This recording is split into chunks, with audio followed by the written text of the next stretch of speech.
सदस्य ऐसी बेवकूफी की बात करे, आप बहिष्कार कर सकते हैं। यही सोच के कोई संगठन नहीं बनाया हमने, यही सोच के तय किया कि दुनिया की किसी पार्टी के ऑफिस में हम में से कोई नजर नहीं आएगा।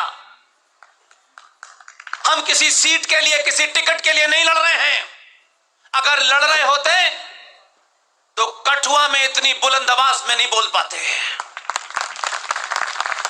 हमसे जिसको नाराज होना है वो कल होता हो, अभी हो जाए।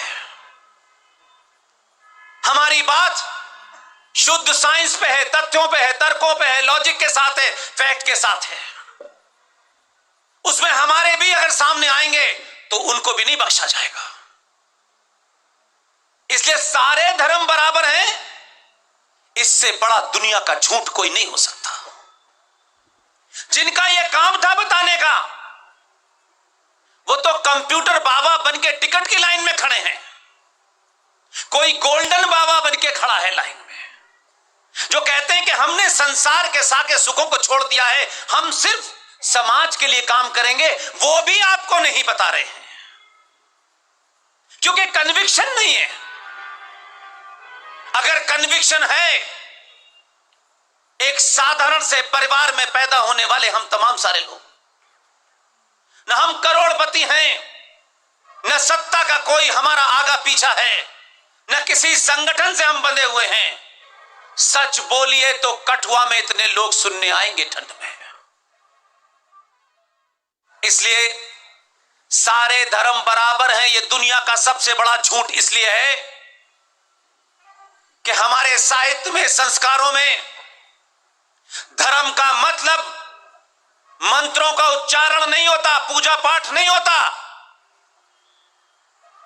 हमारे साहित्य में धर्म का मतलब होता है आपका दायित्व, आपकी ड्यूटी। इसलिए मां का धर्म क्या है, पिता का धर्म क्या है, साधु का धर्म क्या है, शिक्षक का धर्म क्या है, राजा का धर्म क्या है। क्योंकि यह जुमला बहुत खूबसूरती से चुना गया और आपके बीच में परोसा गया। और जब आप ये कहते हैं कि सारे धर्म बराबर हैं, तो आप गंदी नाली की तुलना समुद्र से करने लगते हैं। इसलिए मेरा मानना है, अंग्रेजी के शब्द रिलीजन का उर्दू में ट्रांसलेशन होता है मजहब, हिंदी में उसका ट्रांसलेशन पंथ हो सकता है, मत हो सकता है, धर्म नहीं हो सकता।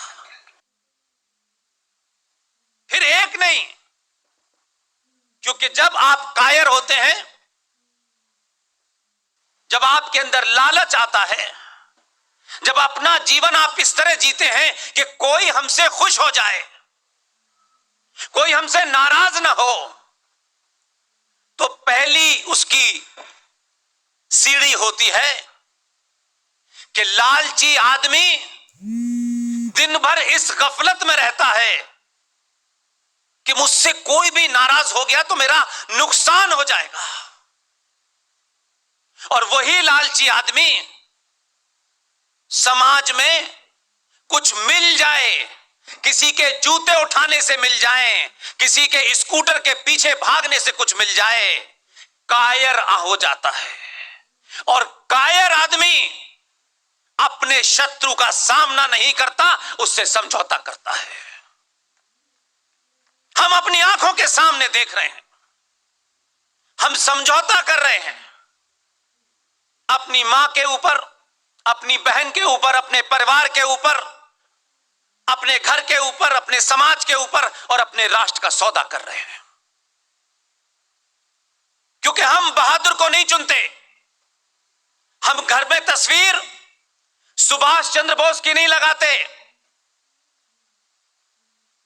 क्योंकि सुभाष चंद्र बोस अगर बेटा बन गया तो हमें क्या फायदा होगा।